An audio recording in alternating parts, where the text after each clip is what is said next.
네, 반갑습니다. 정함철학원입니다. 이번 시간에는 이제 신월 개수 7강을 시작하겠습니다. 신월은 이제 원숭이 달이죠. 그래서 원숭이 달은 임수가 장생을 합니다. 신중에. 사주는 항상 계절을 볼 때, 이게 이제 사주를 볼 때 월령이 대단히 중요합니다. 월령. 여기다 쓰겠습니다. 월령. 바로 이 신금인데요. 신금에는 지장간이 이제 경금이 들어가 있죠. 금과 수의 역할을 동시에 하는 글자라고 보면 돼요. 그래서 임은 신에서 장생지가 되며 개수는 신에서 사지가 됩니다. 사지.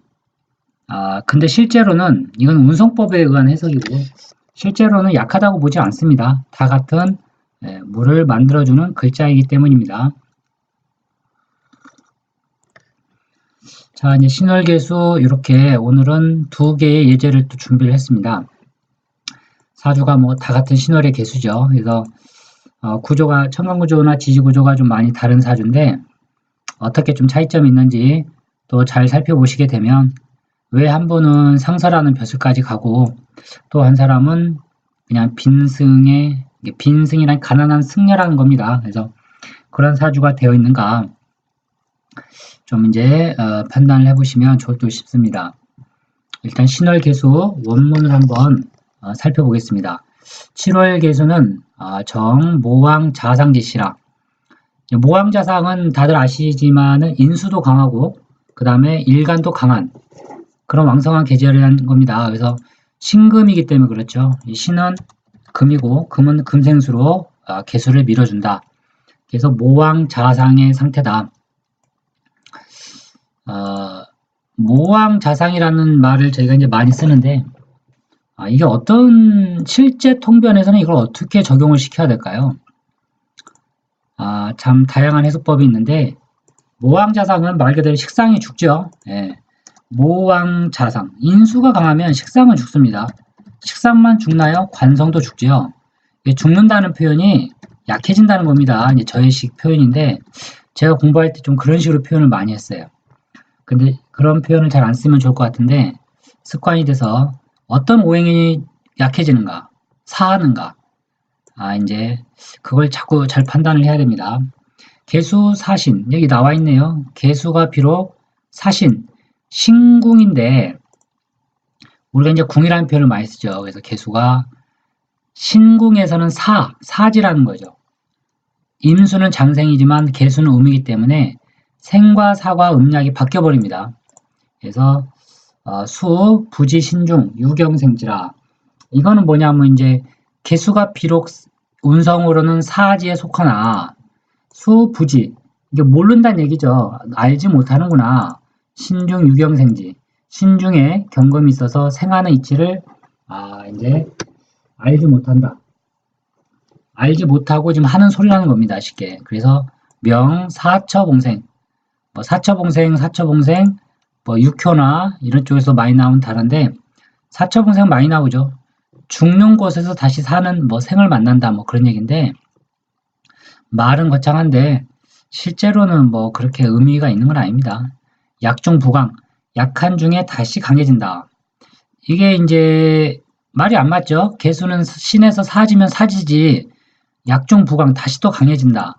이걸 절체어 봉생 이렇게 어려운 표현을 갖다가 쓰는데 그럴 필요가 없다.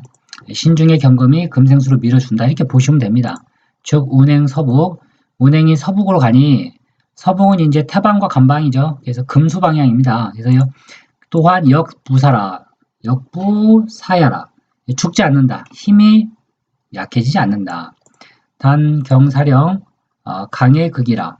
단 경금이 사령을 하기 때문에 강하다는 겁니다. 그래서 필지 정화 유용이라 반드시 정화로서 용을 삼는다. 이제 금이 강해지면 정화를 용신으로 삼아야죠. 혹 정투 유갑 정화와 간목이 같이 있게 되면 명 유염지화라. 명 유염지화라는 게 불이 이렇게 막 타오르는 모양을 얘기하는 거죠. 그래서 좋다는 겁니다. 왜냐하면 좋거든요. 정화가. 그래서 필주 가갑이라. 크게 이름을 날릴 수가 있구나. 혹 정투 무갑 정화가 투반되어 있는데 갑이 없다. 연료가 없는 겁니다. 연료가 없는 불. 그럴 경우에는 우무임계 또한 임계가 없다면 즉 유일리 경금 한두 개의 경금만 있고 임계가 없다 천간에 이럴 경우 역유 생감 다시 생감의 자리를 얻을 수 있다.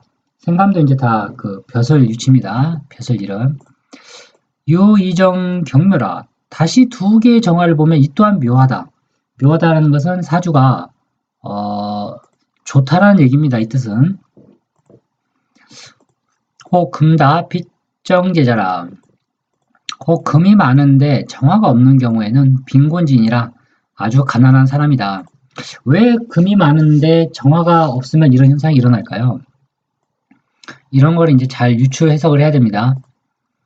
신월은 계절적으로 이제 가을에서 겨울로 넘어가죠. 그래서 물이 준비 단계에 있는 겁니다. 준비 단계라는 것은 스탠바이, 대기 상태에 있는 거죠. 무슨 대기냐? 봄을 기다리는 겁니다. 그래서 너무 금이 많은 게 썩 좋지가 않습니다.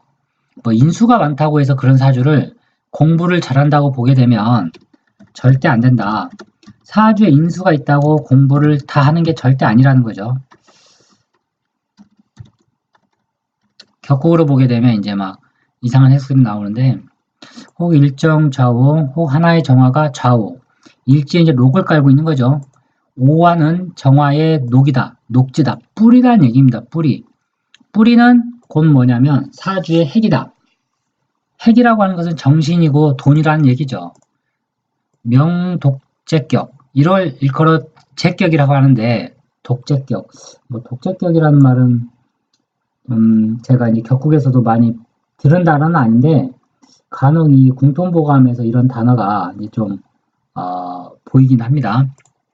주 금옥만당이라 하나의 정화가 뿌리를 갖고 딱 떠 있을 경우 이게 뭐냐면 이제 금옥만당 아주 귀한 신분이 된다는 겁니다. 그래서 이걸 이제 독재격이라고 하는데 제가 하나 홀로 떠서 일간을 생해주고 있다. 이제 그 정도 해석하시면 거의 맞을 것 같습니다. 그래서 부종축이라 부함과 귀함이 얻어진다. 약존 미술 만약에 지지에 미토나 술토 양이라는 글자나 개라는 글자가 있게 되면 즉시 상인이라 이럴 경우에는 이제 다시 평범한 명이 된다는 겁니다. 왜 이런 표현이 있을까요? 유추를 자꾸 해봐야 되는데 용신은 힘이 빠지면 안 된다. 용신은 힘이 빠지면 안 된다. 이게 이제 제 지론인데 사주에 오화가 기신인데 오화가 미토나 또는 뭐 술토가 있게 되면 당연히 기가 빠지죠. 기가 빠지면 용신 작용을 못한다. 그래서 이제 상인이 되는 겁니다. 다시 혹 주견 이술임이 혹 지지에서 두 개의 술토와 두 개의 미토를 보게 되면 이럴 때 뭐 관이 너무 강한 거죠. 우득 병정장지 또한 지장에서 병화나 정화를 지장간에서 보게 된다면 간견 갑출이라 천간에 간목이 투출이 되면 무수, 수가 없다면 역작 북이 주라. 이 또한 역시 부하다라는 얘기인데 한번 요거는 좀 위추 해석을 좀 해봐야 될 것 같습니다. 좀 꼭 그렇게 볼 수는 없는데 좀 일단 표현을 막 그렇게 해놓기 때문에 그냥 한번 가볍게 읽고 넘어가시는 게 좋을 것 같습니다. 자, 이제 두 개 사주를 제가 했는데 이 사주는 이제 설화구의 공통보감 평주에 보면 상관생재격이요. 상관생재니 정갑양출, 정화와 간목이 떴다. 위지상서, 상서라는 벼슬을 이뤘다고 합니다. 근데 이게 과연 상관생재격 사주인가요? 근데 이 용어가 맞는 표현이라는 거죠. 상관생재가 아니죠, 이 사주는. 제가 천간에 있지만 목에서 화로 못 넘어갑니다, 이 사주는. 그냥 식신격이에요. 격으로 따지자면 글쎄요, 인수의 식상이 있으니 뭐 상관패인 정도가 되지 않을까? 저는 이런 생각을 해보는데 상관패인, 인을 또 찾지를 못했네요. 패격인데 이렇게 되면 좀 사주가 격을 잡기가 그렇습니다. 근데 격을 잡는 게 꼭 사주 해석을 잘하는 건 절대 아닙니다. 격은 그냥 격일 뿐이지. 가을에 물이 나무를 키우거든요. 뿌리가 강하죠. 그래서 사주가 좋다. 강한 일간이 물을 능히 감당을 하니 나무를 키워낼 능력이 있다. 이 나무가 곧 뭐냐면 사주의 그릇이다. 사주의 그릇이죠. 그래서 사주가 아주 좋습니다. 덕에 좋은 거는 이 무토가 천간에 떠 있는 게 아주 좋죠. 왜냐하면 무토는 일간 개수를 기반시킵니다. 기반시키면 대체적으로 사주는 좋지 않죠. 하지만 꼭 그런 건 아닙니다. 그래서 직업이라는 이 물상대체가 들어가는 거예요. 물상대체를 잘하게 되면 기반이든 뭐든 상관없습니다. 다만 사주의 그릇과 성향만 좀 달라지는 거죠. 그래서 일간 개수가 무토와 합을 이루고 있는 상태에서 무토가 아주 좋은 작용을 하죠. 그럴 경우 정화의 생까지 받고 있는 겁니다. 그래서 무토나 정화는 아주 좋은 글자들이다라고 봐야 되고, 이 사주가 대운이 지금 이제 남방으로 가고 있는데, 남방으로 가게 되면 화의 계절입니다. 화의 계절은 주역으로 리왕인데, 이 남방 화의 계절에서는 물이 쓰임이 많다라고 보는 겁니다. 쓰임이 많다라는 것은 평생 바쁘게 산다. 바쁘게 사는 건 좋죠. 그래서 그만큼 결실이 있으니까요. 바쁘게 산다.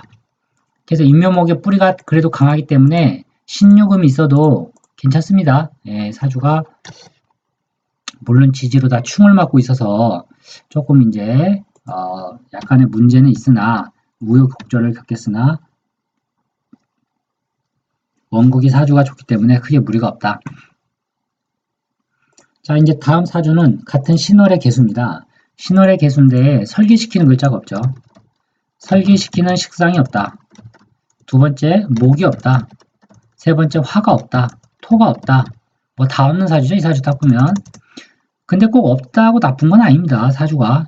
요 사주의 핵심은 화죠. 화가 무력하다. 힘이 없는 겁니다. 거기에 토도 없고. 화가 여기 있지 않느냐라고 얘기하겠지만 이거는 허화죠. 이건 화가 아닙니다. 이 병심은 기반돼 버렸죠. 기반작용을 일으키기 때문에 작용력이 하나도 없다. 저 태양은 있어도 있는 게 아니다. 이렇게 봐야 됩니다. 그래서 사주가 아주 무력해져 버린 사주죠. 인수만 이렇게 강하니까 뭐 목으로도 못 써먹고 식상으로도 길이 막혀 있고 더군다나 재성의 길도 막혀 있고 더군다나 관이라고 하는 관직의 길도 막혀 있는 사주. 전부 막혀 있는 사주입니다. 이 사주가. 사주가 이렇게 되게 되면 신왕무의라고 하는데 뭐 신왕이다, 신강이다 이런 표현을 쓰지만 아마 인수가 강하면 신왕이라고 하나요? 하여튼 빈승, 가난한 선비에 불과하다. 가난한 승려다. 물이 이렇게 많기만 하고 신강하면서 쓸 용도가 없게 되면 세상에서 자신을 알아주지 않습니다. 네, 그래서 이번 시간에는 바로 신월 개수편을 또 간단히 살펴봤습니다. 다음 시간에는 6월 닭의 달의 개수편을 또 시작을 하겠습니다. 감사합니다.